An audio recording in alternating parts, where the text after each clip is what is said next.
It's 3 o'clock, so let's get started again. So, unfortunately, we're getting quite close to the end of the semester, so it's the unfortunate time.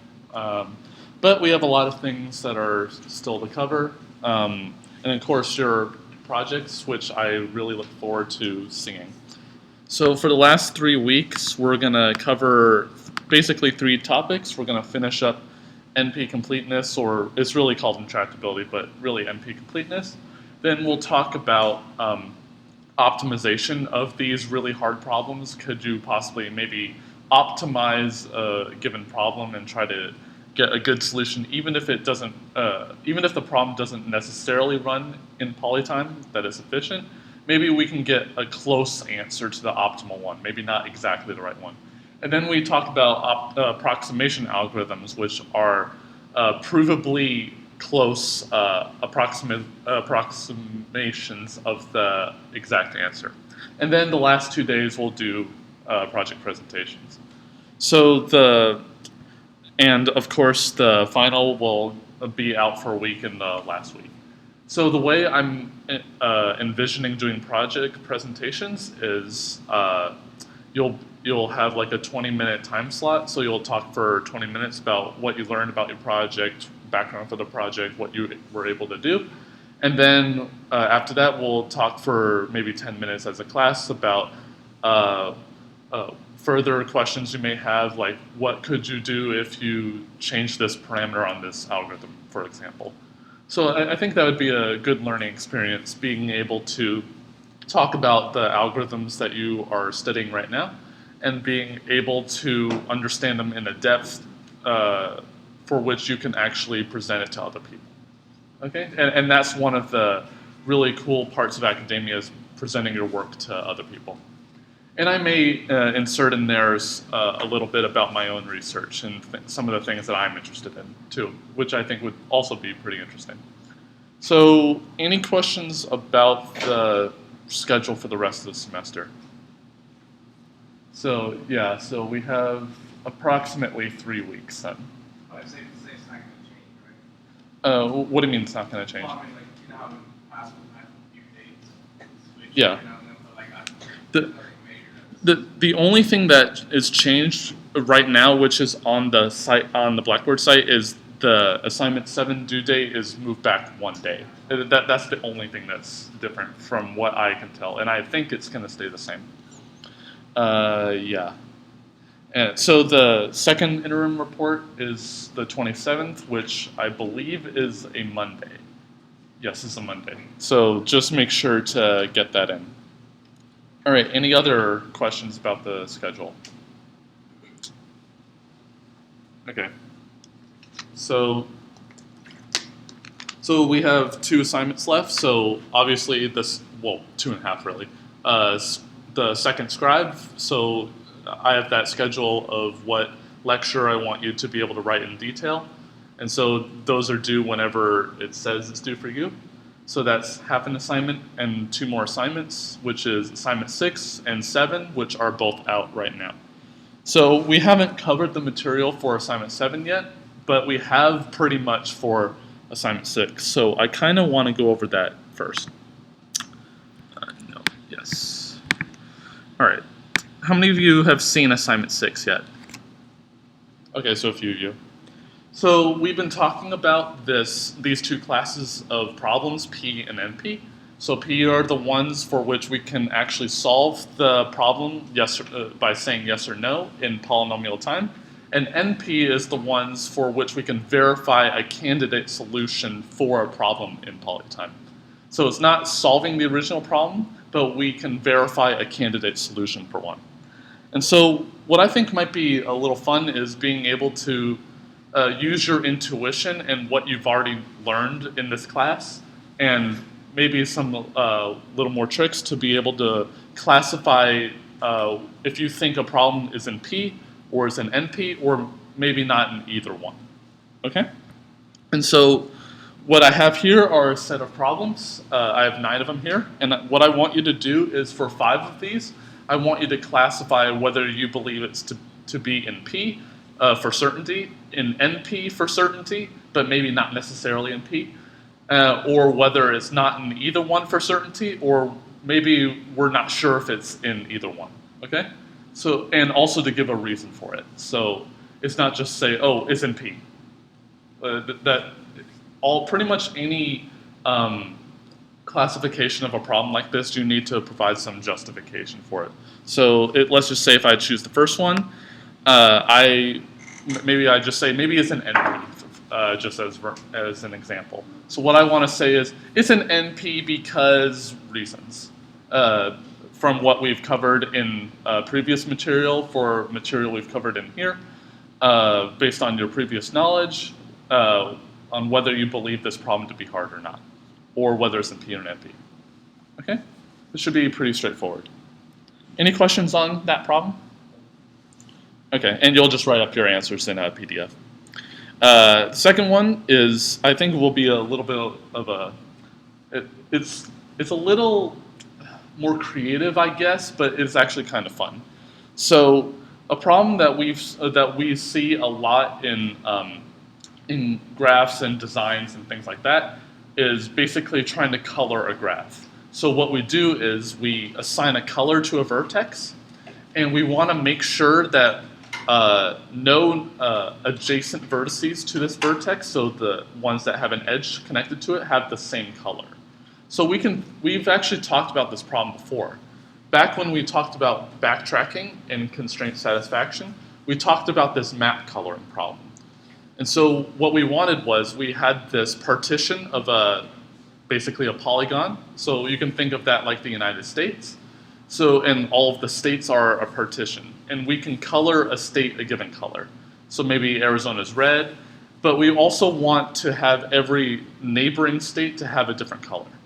And so what I want to figure out is what is the minimum number of colors that I need to validly color this graph, right? Because certainly I can give every single vertex a different color. That's intuitively true, but I want to know the minimum number. And so what I want you to be able to realize is that even slightly different problems can have very different complexities. And what do I mean by that? So for the given graph here, I want you to figure out whether it's two colorable. So I want you to figure out, for these 6 vertices, 6, I want you to be able to figure out if I can assign colors such that I only need 2 colors to validly color it. All right? And then from this, I want you to be able to basically show that 2 color is in P. So given a graph, I want to be able to figure out whether I can validly color it with exactly 2 colors.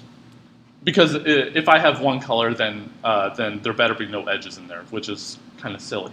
So 2 colors are, you can actually solve in polynomial time. And then I want you to be able to realize that there's some kind of connection between this 2-color algorithm, being able to figure out whether a graph is 2-colorable, and these classes of graphs called bipartite graphs. So what a bipartite graph is, you have 2 sets of vertices, so a vertices set which we call A, and another one we call B. And the only edges that exist in the graph are from A to B or B to A. In this case, it's undirected, so the direction doesn't matter. But there's no edges among the vertices of A and none among the vertices of B. And so what I want you to be able to show is that if a graph is 2-colorable, then it's also bipartite. If it's not 2-colorable, it's not bipartite. Okay? So it's just a nice connection between 2 seemingly unrelated problems, but they happen to be exactly the same problem. So since 2-color, which you'll show to be polytime computable, we can actually show that bipartiteness is also polytime computable, which is actually kind of nice. And then now we start to raise the level of difficulty a little bit in terms of the hardness of the problem. So I want you to show now that obviously P is a subset of NP. So clearly 2-color is in NP because it's already in P. But I want you to show that no matter what K you set, it's in NP. So you'll never get a harder problem than anything in NP. But I want you to be able to show that there's some kind of hardness with respect to any value of k, 3 or larger. And how do I show that? I show it by doing this polytime reductions in both ways. So we talked about polytime equivalence, which is that I have two problems. I can do a reduction in both directions. So either both problems have a polytime algorithm or neither do. And it turns out that we don't know if 3 color or any k larger than that have a polytime algorithm because it'll turn out that they're NP complete. But I don't ask you to show that here. So what I want you to do is, let's suppose that maybe we have a polytime algorithm for 3 color. It's just some magic algorithm my friend gives me and it is correct and it runs in polytime. We don't know if one exists, but let's just suppose there is. But I don't have one for 4 color, or really any value of k larger than 4. So what I want you to do is, I want you to do a reduction from 3 color to 4 color. So basically, I want the graph to be given to me at the start to be 3 colorable, if and only if the graph I output is 4 colorable. Okay? So essentially, what I'm doing here is I'm showing that if you can solve 3 color in polytime, you can solve 4 color in polytime, because you can just do the reduction over. Okay? So, and that's just one direction. But as I said, polytime equivalence works in both directions. And it turns out that it's much harder to show the other direction. So I have that as extra credit. But if you want to try that, it's really difficult, but I encourage you to at least try it. And also, you basically will show that how your algorithm for 2 color is in P, but I want you to show, for extra credit, why do you think 3 color doesn't necessarily have a polytime algorithm in the same way 2 color did? Okay? So any questions on this second question? The second problem? Okay. So any other questions before we return to the material? Okay. So we've been talking about this subject of intractability. So we had a motivational problem of shortest path and longest path in the graph. We know how to efficiently do shortest path, but we didn't necessarily get a nice, easy algorithm that is efficient for longest path. And so we thought maybe that there is some kind of intuition as to why this problem may be difficult to solve.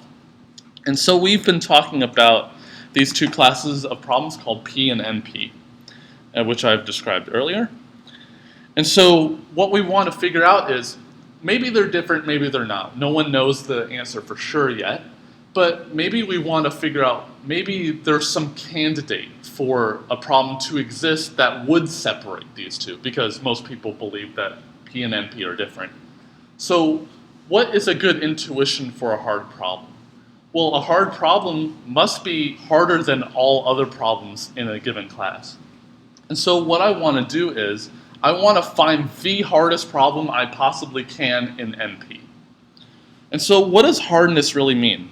It means that if it were to be easy to solve it, then everything else in it, also in NP, would also be easy to solve. And so if we make this a little bit more formal, we say that a language is hard if we can reduce everything in NP to it. So if this supposedly hard algorithm problem had an efficient algorithm, then every other problem would be easy. Why? Because we can just take this problem, reduce it to this seemingly hard problem, but we just showed it's easy, which corresponds to an answer in the original problem, right? And so what we use there is what is called a reduction. So we preserve the answer. So whatever problem I'm reducing from, if it was yes over here, the thing I produce must also have an answer yes. If the thing was originally no, then the answer for the problem the instance that I produced must also be no. And so we also noted that we want these reductions to not be too powerful, because we're trying to show that two problems are polynomial time equivalent. So we don't want a reduction that uses more computational power than the actual class we're using. Why? Because if we give it too much power, then we can just solve the original problem anyway, right? And we don't want to show that here. We want to show converting an instance of one problem to an instance of another. So what we did was we restricted our reductions to be polynomial time. It takes a polynomial time to compute the answer in the size of the original input. And so we talked about two different problems, clique and independent set. So clique is you're given a graph and an integer k, and I want to figure out if there's a complete subgraph with k or more vertices. An independent set is basically the opposite question. Given this graph G and integer k, I want to figure out if there's a subgraph of size at least k that has no edges between them. So clique says, try to find a complete subgraph. Independent set means find a subgraph with no edges between them. And so we noted that they're essentially the same problem because clique is every edge is present, independent set is no edges present. So what we can do is we can invert the graph, or what is called complement the graph, which means that if an edge was present originally, it's not present now. If it's not present before, it's now present, right? So if there was a clique, then when we complement the graph, now it's an independent set. If there was no clique, then there's no independent set.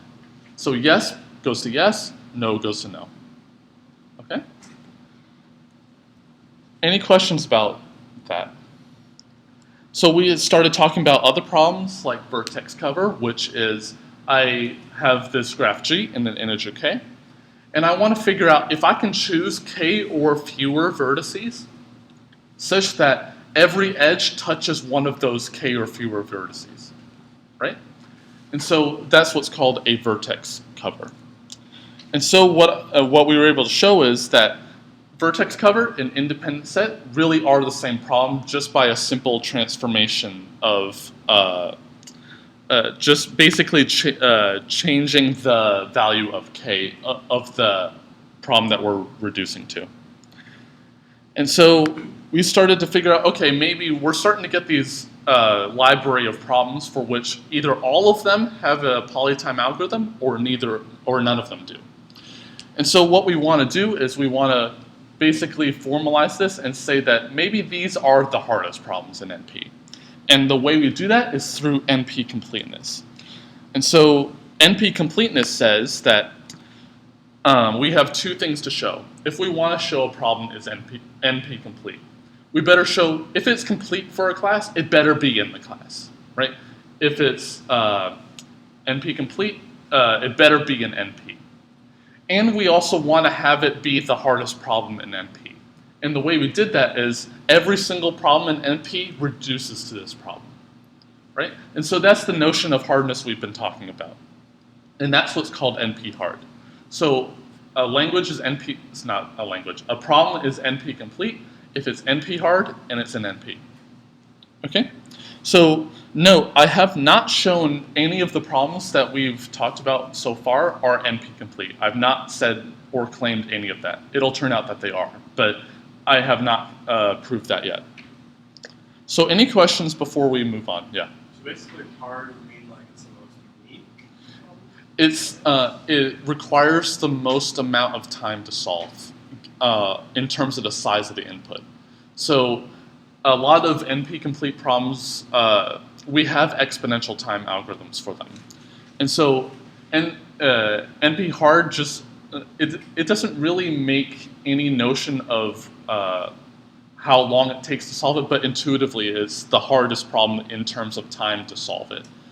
But it just means that if I have an efficient algorithm for it, then everything can have an efficient algorithm for it, because I can just reduce to it, right? So, does that clarify? So basically what you're saying is like it's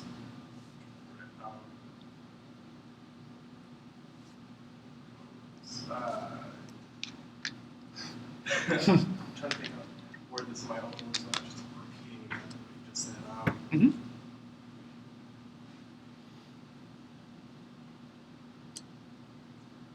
basically it's the base problem that you can like look back to for like other problems that are similar to that. Yes, essentially, yeah. It's a problem for which, yeah, it's a staple of NP, and it's basically, it's just a witness to whether NP is different from P. If they were different, this definitely would not be in P, right? If they're the same, then everything just collapses anyway. But if they were different, it definitely would not be in P, for sure. Yeah, because if it were, we just assume that if it's that they're different, then since we reduced everything to it, then if it were to have an efficient algorithm, then they would be the same, because everything in NP reduces to this problem, right? But we just assume that they're different, so therefore it cannot be NP. Good. Does that answer your question? Yes. Okay. Any other questions? Okay. So we have not shown any problem to be NP complete yet. So basically what we want to do now is we want to start with proving that a problem is NP complete. So the first problem that we'll talk about is CNF Satisfiability. So does anyone know what CNF stands for? We've actually seen a CNF, but it's not the same here. When we talked about context-free grammars, what we talked about, since the rules on the right-hand side of the rule can be quite complicated, we wanted to make that easier to analyze. And the way we did that was try to make the right-hand side short with many possible rules, but the right-hand sides are short. And the way we did that was through Chomsky normal form. But this is a different CNF. Does anyone know? So it's also another normal form, but it's what's called conjunctive normal form. So this problem actually shows up in optimization a lot of the time, and it's the prototypical problem for showing that a problem is NP complete. So does anyone use iOS or Android for gaming? Have any of you heard of the 2 dots game? So a few of you have. So the 2 dots game, maybe I can do a search for it. Yes. So yeah, so it's a really cool problem, a game. So what you want to do is you have this rectangular grid of what's called a lattice of points with different colors, and what you want to do is you're able to connect dots either horizontally or vertically as much as possible. And you actually get a really cool optimization that if you have 4 points of the same color and you connect them in a square, so you have 4 points which are all adjacent to each other, then all of that color disappears from the grid. And basically, a generalization of this problem is you're given this rectangular grid and a certain width and height, and you're also given an integer for how many turns you can last. So maybe like in this grid, you can only do this for 10 turns, and you have a goal of, say, removing 100 of the yellow circles, for example. And so what you want to do is, through that generalization, try to figure out whether this problem is NP complete or not. And it turns out this problem was proved this year. It was actually presented, I think, 2 weeks ago, or it was really, really recent, that this problem is NP complete. And the reduction is from 3SAT, believe it or not. Although it uses Clique a little bit, but it's essentially through this satisfiability problem. So in proving that a problem is difficult is through 3SAT. Another one that was done a couple years ago was, how many of you have played the original Super Mario Brothers game? Oh, so, like everyone, right? So essentially what you have is this really long grid, and what you want to do is you want to figure out whether you can survive using Mario to get all the way from the beginning of the level to the end of the level. And a few years ago, it wasn't shown to be NP complete, but it was shown to be NP hard via this satisfiability problem. So there's a whole class taught by Eric Domain, who's in MIT, about algorithmic hardness via games such as this, which is actually pretty cool. So I encourage you to look that up. What was its name? Eric Domain, E-R-I-K Domain. Yeah, you'll be able to find it.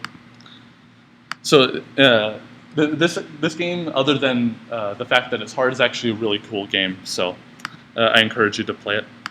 But anyway, back to the material. So CNF Satisfiability. So what is that? So we're given these variables, x1 through xn. So these variables can take on a value of true or false.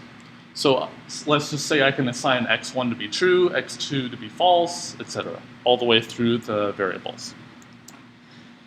And so we can either have the variable as it exists, so let's just say xi were true, then if a negated version of xi existed somewhere else, then the value at that particular position would be false. All right? And so what the problem is, so these are called literals. So the positive version or the negative version of a variable is called a literal. So from these literals, we form what is called a disjunction of literals. So essentially what this is a giant Boolean OR, right?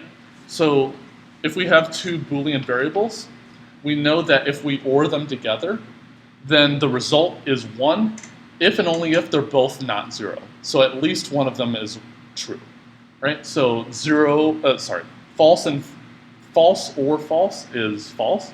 False or true is true. True or false is true. True or true is true, right? And so we form what are called clauses containing a whole bunch of literals. So maybe x1 or, here's an example. So x1 or negated version of x2 or x3. And so what we do with these clauses is we use a conjunction of clauses. And so this is just a giant and over all of these clauses. So here's an example. So the clause from earlier, and we usually use a caret operator for that. And this other clause, not x1 or x2. And so the goal is to determine if there's some way of setting the truth values of the variables to be either true or false, such that the output of the formula when the dust settles, I guess, is true. If there's some way to set the variables such that the formula is outputted to true. So let's just do this as an example. So let's see. So let's make this bigger. So let's have this example from here. Actually, I'll just type it. So x1 or not x2 or x3 and not x1 or x2. So how many different variables do I have here? 3, yeah. I have 6 literals, of course, because I have the positive possible version or the negative version. They don't have to appear here. So maybe I could just have all of the negated versions of a variable, for example.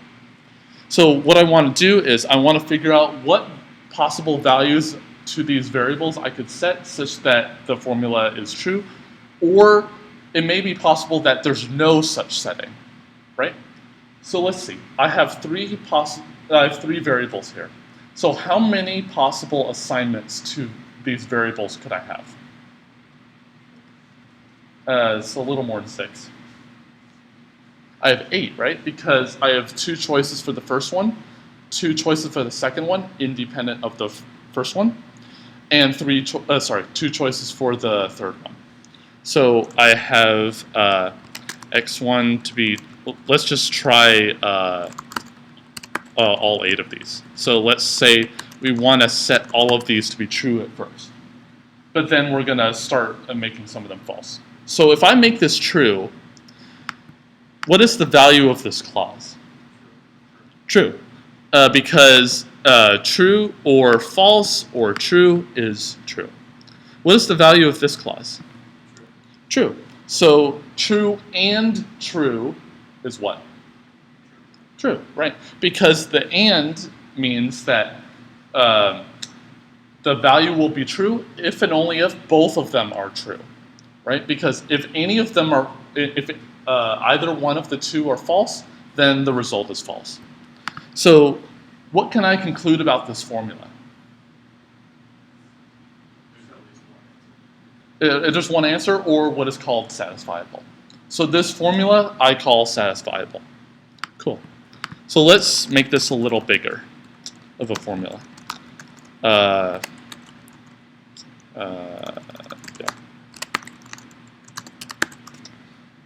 Is this one satisfiable? Sorry. Is this assignment to the variables make this true? No, because we just said that this one, both of these clauses are true for this assignment. So if we look at this clause, it's false or false. Last I checked, false or false is false. So true and false is false. So therefore, this assignment doesn't work. Okay? So let's iterate through these. So let's just look at that. So let's look at this clause. Is it true? Yep, because of x3. So obviously, for this assignment, x1 and the version of not x2 don't work for the clause. They want to make it false. So x3 is the only one here. Sometimes we call that the witness of the clause, which we'll use in a bit. Let's look at here. So not x1 is true. So immediately we know that's a true clause, because if any of the literals in the clause is true, then we know the whole clause is true, because it's just a whole bunch of ors, right? So we know that one's true. And what about this one? It's also true. So this one's also satisfiable, because we just found an assignment for it, right? Any questions on how we were able to do this? All right.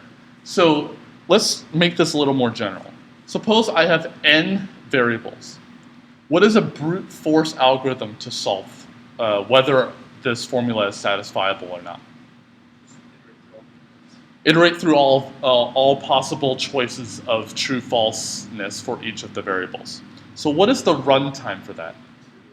2 to the n, and also times however long it takes to evaluate the formula, but we can ignore that. So it's an exponential time algorithm, right? Cool. Let's get back to here. So our goal is determine if the formula is satisfiable. So satisfiable means there is some way to set true or false to each of the variables to make the formula true.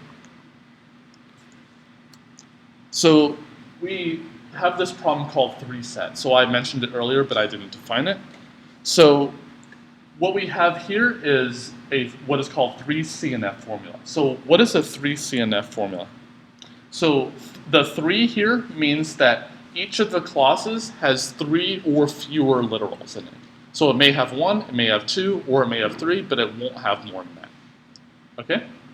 So the problem here is I'm given this formula that's in 3CNF, and I want to determine if there's a way to satisfy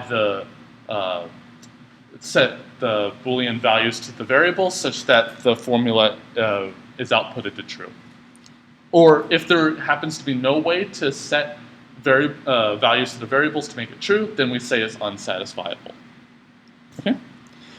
And so we're not actually going to go through the proof of this because it's really, really tedious. It actually takes maybe 1 or 2 hours to do, so I don't want to go through all that. But this is what is called the Cook-Levin theorem. So in 2 independently published papers in the early 70s, it was basically proven via a little bit different language, though. But it was proven basically that this problem is NP complete.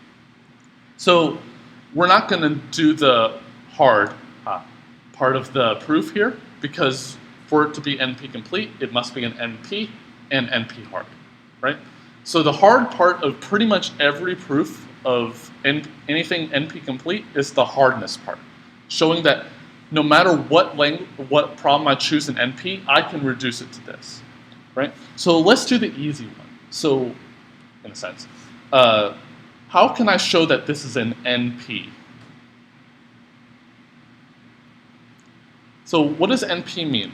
It means for a candidate solution that may or may not work, I can verify whether or not it works in polynomial time. So what is a candidate solution for whether a formula is satisfiable or not? What's a candidate solution? Oh, what's there? Yeah, what's a possible solution to basically say that the formula is going to output true here? Well, what is your intuition?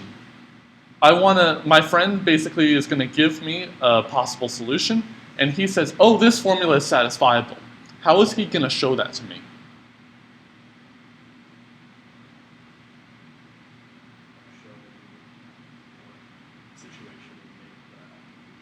Yeah, so is how the formula would output true, and what are the things that the ingredients I need to show that a formula outputs true?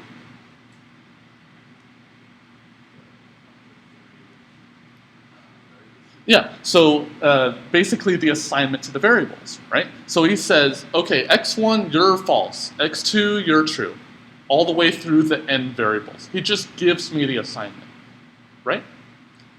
So how long does it take, given this assignment, to evaluate a formula, whether it's true or false? Well, let's see. I have this formula which has x1 here, maybe x2 here, clause, clause, clause, clause, clause. What I want to do is I just insert the value of true or false in every position accordingly. So if he said x1 is false, and I see an x1 right here, I just insert false right there, right? If x2 he said was true, I insert true if it's in its unnegated version. If it says not x2, I put false there, right? So this formula is in 3 CNF, right? So we have a whole bunch of clauses which are ANDed all together, and each of the clauses has 3 or fewer literals in it.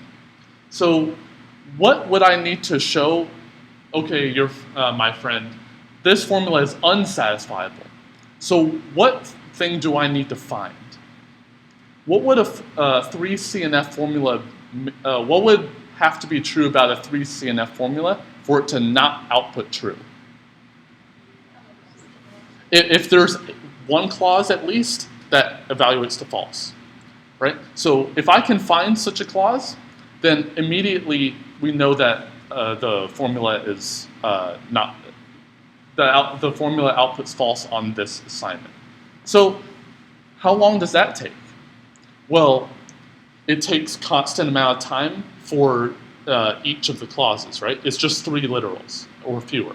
So we can evaluate that in constant time. And we have a linear number of clauses to choose from, right? And so what we do is we evaluate the value for the first clause, whatever it is, second clause, third clause, all the way through the list of clauses.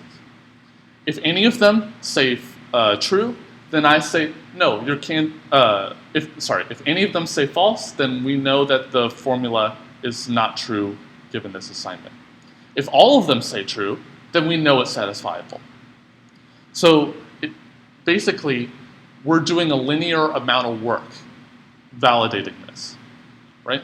We're just computing the truth value of each of the clauses in turn, and then we just AND them all together, and then we just say whether it's true or false, depending on what the answer is. Okay? How long does that take? Well, linear amount of time. Is that polynomial? Yeah. Yeah. A polynomial in what? What does polynomial mean? In the size of the input, right? It's not in anything else other than the size of the input, right? So it's linear in the size of the formula. We just did a linear amount of work in the size of the formula. That's polynomial time. So therefore, we just showed that it's an NP.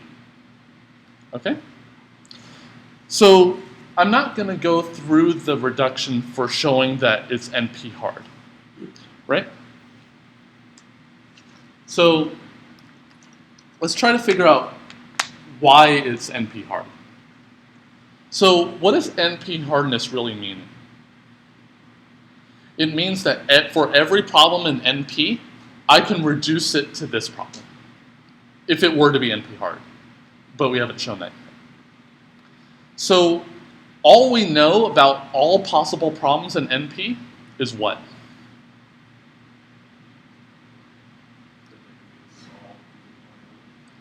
That's for P, not for NP. So, well, we have two definitions of NP. We have the one which we use that certificate, the candidate solution, and we can validate that in polynomial time. So we can use that road. Or we can use another road, which we've talked about a little bit before. So what does NP stand for? Non-deterministic polynomial time. So for any NP problem, we can reduce it to this problem, if we want to show that it's NP hard. So do you think it's a good idea to just check every single problem in NP? No, because there are infinitely many, right? So we gotta be more general than this. So all we know about this problem is that it's an NP, right? So it has a non-deterministic polynomial time algorithm, or the certificate thing. Let's use that to our advantage. So what we want to do here is convert this, basically a stack trace of how the program, the non-deterministic choices that were made, and convert that to a formula. So if this output, the output of this NP problem says yes, the formula that we output is satisfiable. If this thing says false, the output of the formula is not satisfiable. Okay? So that's essentially the idea.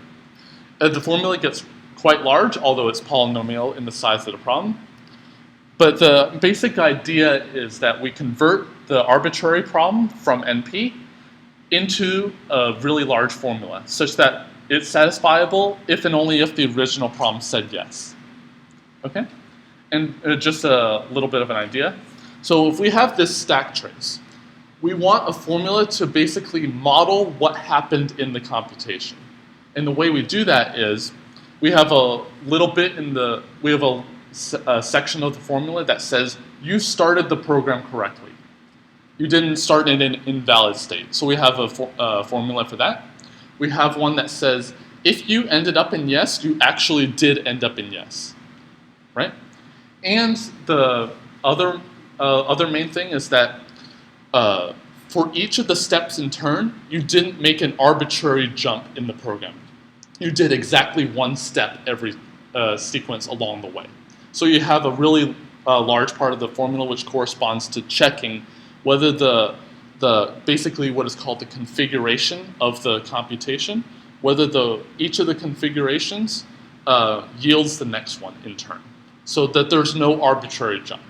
So I encourage you to read up on in terms of what the actual proof goes, but I won't prove it here because it's quite tedious in details. But that's the essential idea, converting an arbitrary problem into a formula. So we're doing a reduction there. Okay, so any questions on that? All right. So now we have one NP-complete problem. I claimed via their papers, but let's try to find more. So I'll just prove one interesting fact. If A is an NP-complete problem, whether it be 3-set or any other problem, and we have this reduction from A to B, and we have B as an NP, then we have that B is NP-complete. So let's figure out why that's true. Well, let's think about what NP-complete means. It means that every problem in NP can be polynomial time reduced to this NP-complete problem A. And we just said that we can reduce A to B in polynomial time. So polynomial time reduced to A, polynomial time reduced to B. That's polynomial, right? It's a little more subtle than that, but that's essentially the idea. We can do, by transitivity, we can chain these polynomial time reductions. So for 3-set, we needed to reduce from any arbitrary NP problem, right? Because we didn't have a complete problem to use. But since we already now have 3-set, we can reduce just from that because we know it's complete. We don't need to do it from an arbitrary problem again. So these reductions will be a lot easier now. Okay? And B is an NP.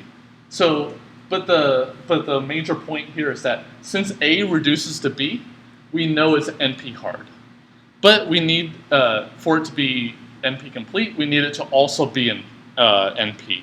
So we assume that B is an NP, so therefore it's complete. Yep, so now if we can show 3-set reduces to another problem, then it's NP hard. And if we show that it's an NP, then it's complete. So any questions on that notion? Yeah. So if you were able to reduce to something else, like C, would C would be NP hard, or would B still be NP hard? Yes, yes. Doing these chains of polytime reductions still works for NP hard problems that we don't necessarily know to be an NP. There are actually problems that there's no algorithm to solve, but are NP hard, right? So we can actually chain these as much as we want for NP hard, but it works for NP complete also. All right, so any questions about any of this? So we're just gonna, all right, let's just do one more problem and then we'll quit for today. So I'm gonna show that Clique is NP complete. So we showed Clique to be an NP because why did we conclude that Clique is an NP? What did we actually show? Well, NP means that a candidate solution we can verify in polytime. So what would be a candidate solution for Clique? Well, we have this graph and this integer k, and I want to find a complete subgraph with k vertices in it, right? So what would be a candidate solution for this?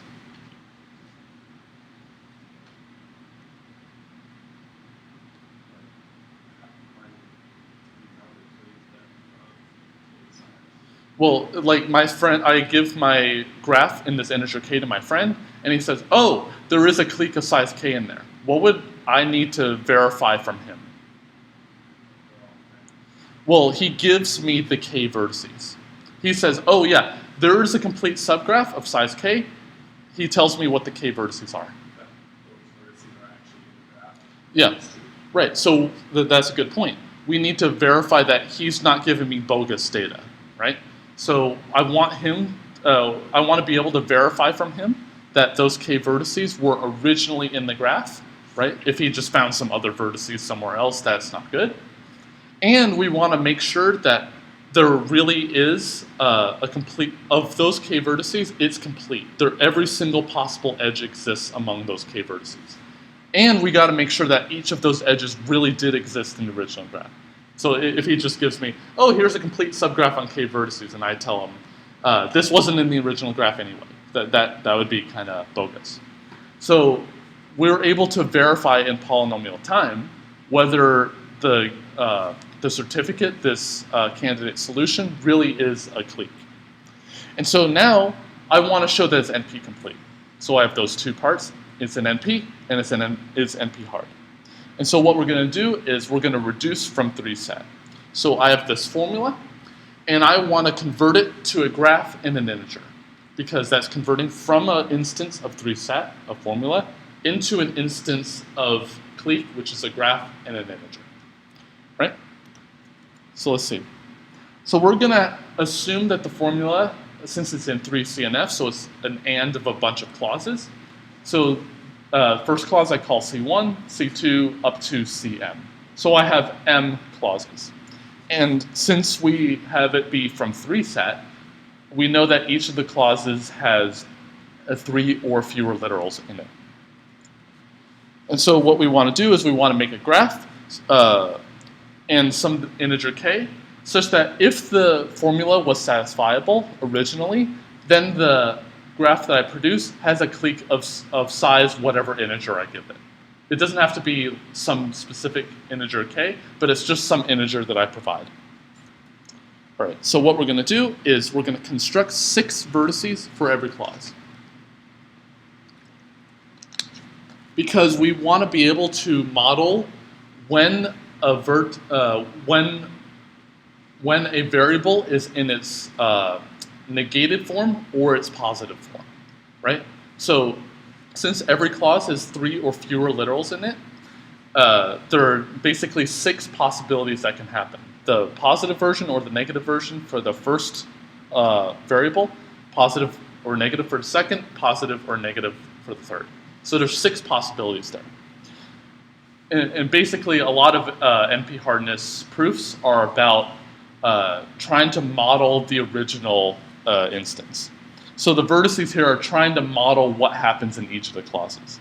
So we're basically going to have what are called gadgets. So we're going to have m gadgets for corresponding to each of the clauses, and each of these gadgets has these 6 vertices in it. All right. And so what we want to do is we're going to connect every single vertex together except for the ones that belong in the clause. So among these 6 m vertices, this really large graph now, I'm going to connect every single vertex to every other, except, well, think about it. If we want to model what happens in the original formula, we want to think about an instance of a variable in a clause. Well, the variable can appear in its positive and negated form in the same clause, but not in the exact same place, right? So it can be xi or not xi or something, which is totally valid. But it can't be xi and not xi in the exact same position, right? So what we're going to do here is we're going to connect every single vertex to every other one, except for the ones that belong in the same clause, right? And so, and also to their negations because we don't want them to be the same. All right? So what I want to claim here is that the clique that we're going to have, the integer I'm going to provide as output, is the number of these gadgets, right? If and only if the original formula was satisfiable. So let's see. A clique of size m. So that's a complete subgraph of m vertices, right? So what do you think those vertices correspond to? M vertices, m gadgets. Do you think that was on coincidence? So it'll turn out that it'll have exactly 1 vertex for every clause. Well, 1 vertex for every clause.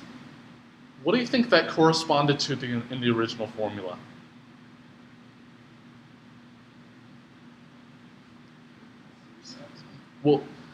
Well, let's just say that there really is a clique.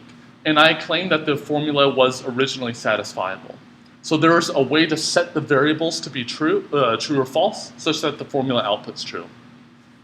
If there was a clique of size m, and there's 1 vertex for each of these gadgets, then what did that correspond to in the original formula? Each of those vertices is the witness for the clause on whether it's true or false. That's what we're trying to model here. So as I said before, a witness is a variable, or really a literal, in a clause that says, I'm the person that says this clause is true, right? So if there is no witness to a clause, then clearly the formula is false, right? And therefore, there's no witness for one of those clause gadgets, and therefore there's no clique of size n. So that's essentially what we're doing here. So we have 2 directions to show that the original formula is satisfiable, therefore the output graph has a clique of size n. and then the negated version of that. So let's suppose that the formula was satisfiable. Then there's an assignment for the formula to make the formula true, right? So, and therefore there's at least one literal in the clause that will make the clause true, the witness. So I'm going to call that VI of clause CI. So V1 up through VM are the witnesses for each of the clauses. So I'm going to claim that each of these vertices, these M vertices, make a clique of size M, which is exactly what we want to show. Well, a lot of proofs that you'll ever see throughout your degree is basically what is called proof by contradiction. So I want to claim something to be true, then let's just say, suppose that that my claim is false, right? Let's just suppose it is false. And then if I can get a contradiction, something that can't possibly exist, no matter what happens, then therefore my supposition is false. Therefore the claim must be true. So suppose not. If there are two vertices that do not have an edge in this M clique, which would have to be if these did not form an M clique at all, right? There must be an edge that did not exist among these M vertices. Then since each of these vertices there's exactly one for each clause, then we picked one vertex out of these M clauses. So none of them are of the same clause. We know that for sure. But therefore, they must be negations of each other otherwise, because the only edges that we made are from all possible vertices other than the ones in the same clause, these 6 vertices in each of the clauses, or the ones that are negations of each other. So if an edge was not present, therefore these vertices were negations of each other, right? But wait, so let's just say that it's VI. Well, actually it makes it easier, V1. So V1 and V2 are, actually let's just go with what it says here. So VI and VJ. So that means VJ is the negation of VI, right? That's what must happen. So let's just say that VI was set to true, right? What would VJ have to be? False, right? It's the negation. Wait, so each of these is a witness for the clause to be true, but VJ is false, right? But let's suppose the other direction. VI is false, therefore VJ must be true. What's the problem there? Each of these is a witness for its individual clause to be true, but we just said VI is false. So therefore, CI, the clause for VI, must not be true, right? So therefore, we must have a contradiction here because these two cannot be negations of each other. They can't be, because if they were, then we get a contradiction. Therefore, these M vertices, VI, V1 through VM, form an M clique. And therefore, we have a clique of size M, supposing that the formula was satisfiable. Okay? So therefore, if the formula is satisfiable, then we have a clique of size M, which is exactly what we want. So now we want to prove the no answer stays the same. So we showed that if the answer was yes before, it's yes now. Now we want to show if the answer was no before, it still says no over here. Okay? So that's what we want to show now. Or actually, there's another way you can do this. So it's essentially what's called the converse of the statement. So what I showed here is that satisfiable formula equals clique of size M. But you can actually either do it no preserves no, or you can do if the clique was of size M before, then the original thing must have been satisfiable. So you can do either one of those two, but we're going to do it this way. So let's just suppose there is a clique of the graph that I outputted. So I want to show the original formula must have been satisfiable, right? So let's just say that we have such a clique. So we have these M vertices, which form a clique in this graph. I'm not supposing what they are. I'm just saying that there is a clique of size M. And so what I want to do is I want to construct what the original assignment was to make the formula true, right? Because if we construct the assignment, then we know that the formula is satisfiable because there's an assignment to make it true. So S must have one vertex from, I call it clause cluster, but you can also call it each of the clause gadgets. So S must have exactly one vertex from each of these clause gadgets because S is of size M, and we have M clause gadgets. So for each variable X, we're going to make an assignment as follows. So we're going to set X to be true if there is a vertex in S with the label X. So of this 6 vertex clause gadget, if S has a vertex with the label one of these 6 vertices, then I set whatever one it was of these 6 to be true, right? And then what we do after that is do that for every single one of the clause gadgets. So why is this sufficient? For every clause, there's exactly one in S because it's of size M. Therefore, this assignment satisfies at least one literal in the clause. Why? Because each of these X's that I chose in S corresponded to one of the literals in each of the M clauses.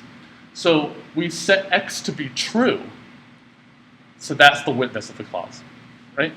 I just chose one for every single vertex in each of the clause gadgets, assigned true of the original corresponding variable, and we know that this is sufficient because of how we set up the edges in the graph. We don't want them to be among any edges among the ones that are currently in the same clause or are negations of each other. So there's no contradiction here. So therefore, since we have at least one literal in the clause satisfied, it's because we just set true to each of them, each of the ones in each of the clauses. Therefore, since each of the clauses is true, the whole formula is true. Okay? Therefore, we have a satisfying assignment because we set true to each of those original variables. But wait, you say, well, you set this one to true, but you left these other ones blank, right? I didn't assign those any truth values. So why does that not have a problem? So each of the clauses has at least one true literal in it, but every other one I left alone, I didn't touch. So what can I do with those? So so each of the clauses has the true literal that I set in it, but the other 2 I did not touch, right? Because I set exactly one variable in each of the clauses. So I didn't touch the other 2, right? So what can I do with those other 2? Does it matter what I set to them? No, because I just have one true literal. It already makes the clause true, so it doesn't matter what I set to the other 2. So I can just arbitrarily assign the other variables in the formula. Therefore, since we are able to show that we can transform 3-sat into Clique, therefore it's NP hard. But to make it complete, we need to show that it's an NP, which we did by looking at the certificate. So therefore, Clique is a hard problem in NP, just as hard as 3-sat. Okay? Any questions on this? I know that this warps your brain a little bit the first time, so I really encourage you to ask questions to me or look over the slides again just to solidify your knowledge of NP completeness.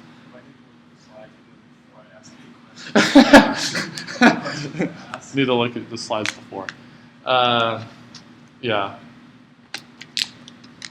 I would say that that's a good idea, but admittedly, I don't do that. so I won't impose that on you. But that's a good idea, is to look over the argument for why a certain problem is NP complete via the reduction part. Showing that it's an NP is somewhat easier, but the hardness is what trips people up most of the time. Because you got to preserve the yes and the no answer. Or you can do it via this way, doing both reductions in both directions, essentially. So now I'm able to show you your last assignment. So assignment 6 is going to be due on Saturday. So the 25th is on Saturday. But now I want to show you assignment 7. So we haven't gone through every single thing in this assignment, but we have the machinery now for you to be able to understand how this works. And everything is in the slides too, so if you want to get started on it, you can if you want. All right, so what I said before is that a lot of what trips people up here is the hardness part of the proof, being able to transform one problem into another. So, of course, what I've done so far is entirely on the theoretical side. I have not done any implementation stuff, right? I did not program a 3-sat formula and convert it to a graph which may or may not have a clique in it. So what I thought would be fun is to actually do the reductions yourself, right? So be able to program them in Python. So you're going to be doing 2 reductions. So the first reduction is, we talked about 3-sat. So 3-sat is a whole bunch of clauses with 3 or fewer literals in it. So it can have 1, 2, or 3. So the problem k-sat is basically the same thing, but we have k. Each of the clauses has k or fewer literals in it. Instead of just 3, it may have more than 3 if k is larger than 3.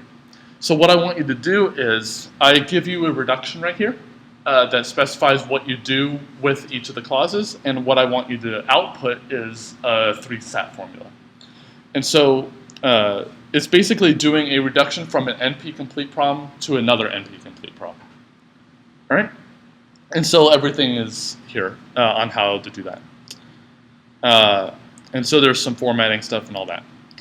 So another reduction is, we haven't covered this yet, but we will maybe tomorrow, is this problem called Hamiltonian path. So how many of you have heard of Hamiltonian path? So a Hamiltonian path is a path, obviously, that visits every single vertex exactly once. So there's no vertex left out, there's no vertex I visit twice. Okay? And so ham path, just by itself, is the directed version of the graph. So it's a directed graph for which you want to figure out whether there's a way to visit every single vertex exactly once.